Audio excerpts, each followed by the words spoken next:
All right. So can AI replace humans? Yeah. That's like the question of the century, right? And today we're going to look at it in a kind of unique way. Yeah. Because we've got two different perspectives. But get this, one of them is written by AI. Yeah, that's right. We've got a piece from ChatGPT. It's called AI is Zero Without Humans. And it really digs into that question. Okay, so we've got ChatGPT, which is an AI, and we also have a human. We're going to be comparing that with the perspective of Dr. Lev Neymotin. Got it. Who actually uses AI as part of his podcasting process. Oh, wow. Okay. So it's like we're seeing the relationship in action. Yeah, it's like a front row seat to how this all works. So ChatGPT, this AI, wrote an article arguing that it needs us. Yeah. That's almost like it's making its case, you know. It is interesting how ChatGPT approaches it. There's this humility to its tone. Mm-hmm. It really emphasizes that it's a tool built by humans, learning from our data. So no, like, robot uprising anytime soon. At least not according to ChatGPT. I got it. Good. In fact, there's this one line that really stood out to me. Okay. It describes AI as a mirror reflecting human knowledge back at us. Whoa. Okay, so hold on. So it's saying that it's just reflecting our intelligence back at us. Yeah. Does that mean, like, we're responsible if it makes mistakes then? Well, that's a really interesting question. Yeah. And it really kind of raises the stakes in terms of how we develop and train AI. Yeah. If it is a mirror, we got to make sure we like what we see reflected back. Oh, absolutely. And ChatGPT doesn't stop there. No. It talks about needing purpose and oversight from humans. Yes. Which seems to tie in directly with what Dr. Neymotin is doing. Absolutely. His podcast. Dr. Neymotin uses AI for things like audio and visual elements. He even has it suggesting arguments sometimes. Oh, really?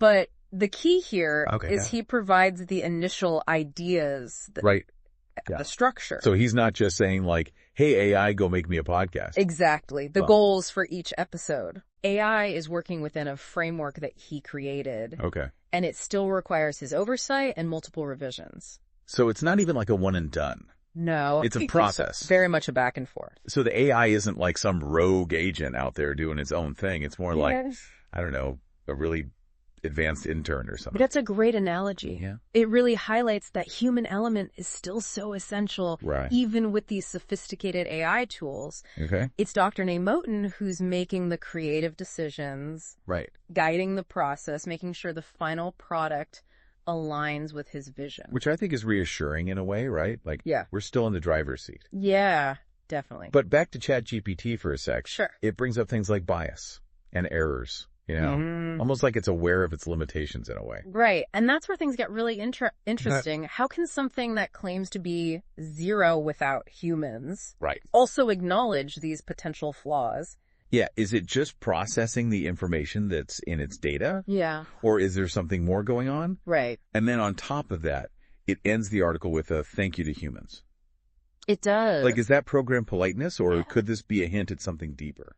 I mean, that's a question that could keep us debating for hours. Right. Maybe it's a combination of both. AI is a product of human ingenuity, after all. Right. But that thank you, it does make you wonder, about the potential for AI to develop a sense of, well, I hesitate to use the word consciousness, but maybe something like awareness.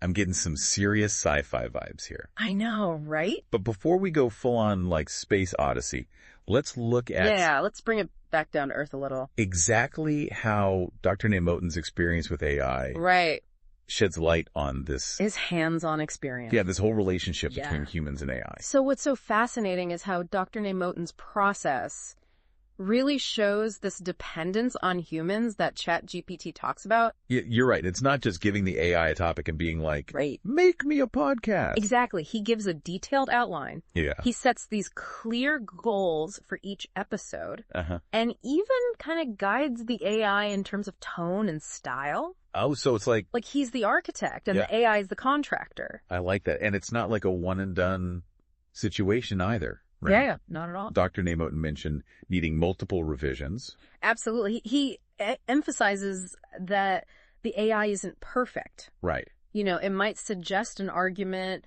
or a transition that doesn't quite work or that needs to be refined.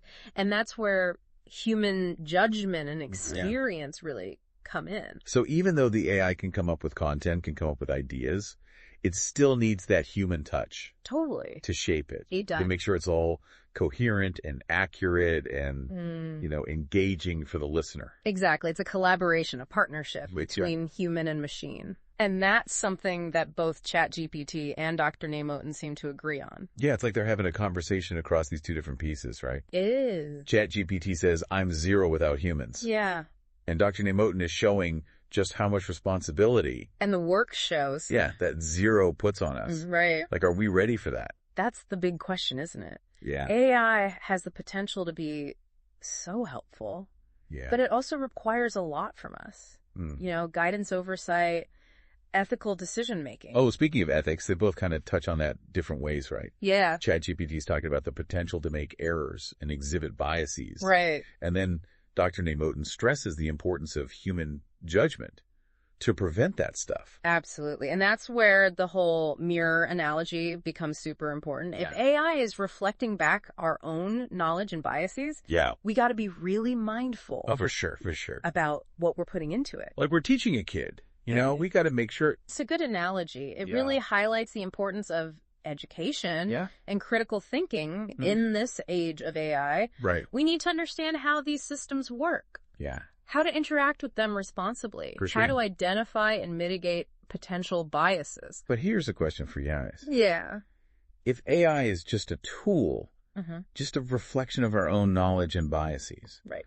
Why is the idea of it so unsettling to some people? Yeah. It's like there's this underlying fear that it could become something more, something beyond our control. I think that fear comes from the fact that AI really challenges how we understand intelligence, creativity, even what it means to be human. Yeah. We're used to thinking of these qualities as uniquely human, and the idea that machines might be able to do the same things is both fascinating and kind of frightening. Yeah, it's like we're looking in a mirror, but we don't quite recognize ourselves. Yeah, that's a really good way to put it. And, that brings us back to ChatGPT's concluding thank you to humanity. Right. It's almost as if it's acknowledging the debt it owes to its creators, but also maybe hinting at the potential for something more. Yeah, it definitely adds like another layer to all this, right? Like Definitely. Maybe it's just really good programming. Yeah. But it's hard not to feel a little uneasy when you think about, AI maybe developing a sense of gratitude or even a sense of self. It really does raise some profound questions about the future of this technology. Yeah. I mean, if it can express gratitude today, what could it be capable of tomorrow?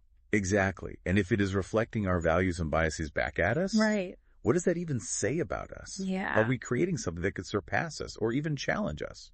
I think that's the fear that really underlies a lot of the anxiety around AI. Yeah. But it's important to remember we're still in the early stages, Yeah. AI as it is today is still very much a tool, an extension of what we can do. So maybe instead of being afraid of what we don't know, we should try to shape what we do know. Absolutely. Right? Like if we approach AI with, intentionality and an understanding of the ethics of it all. Understanding the implications. Yeah. We could actually create something amazing. Yeah.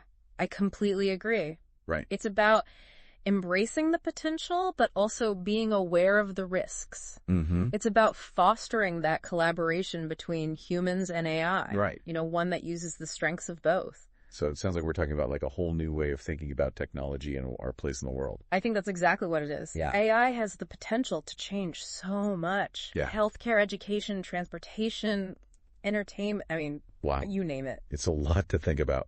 But this deep dive has really opened my eyes. Does you? All the, complexities and possibilities of AI. It is. It's not just a yes or no question. It's a whole spectrum of possibilities. It is. And we're just starting to, scratch the surface. We are. And I think that exploration requires us to keep talking, to think critically, to challenge our own assumptions about intelligence and consciousness. Well, I don't know about you, but this has given me a lot to think about. Yeah, me too. It's clear that AI is more than just some technology. It is. It's like a mirror to our hopes and fears and our aspirations. It is, and that reflection, I think, is something we really need to spend time thinking about. Yeah. As we continue to shape the future of AI. For sure. And really, by extension, the future of humanity. And for our listeners out there, we encourage you to keep exploring this on your own. Absolutely. Look into the experts, Yeah, talk to people, think about it. Have conversations. Engage. Yeah, and consider what it all means. Because the future of AI is a future that we're all creating together. Yeah.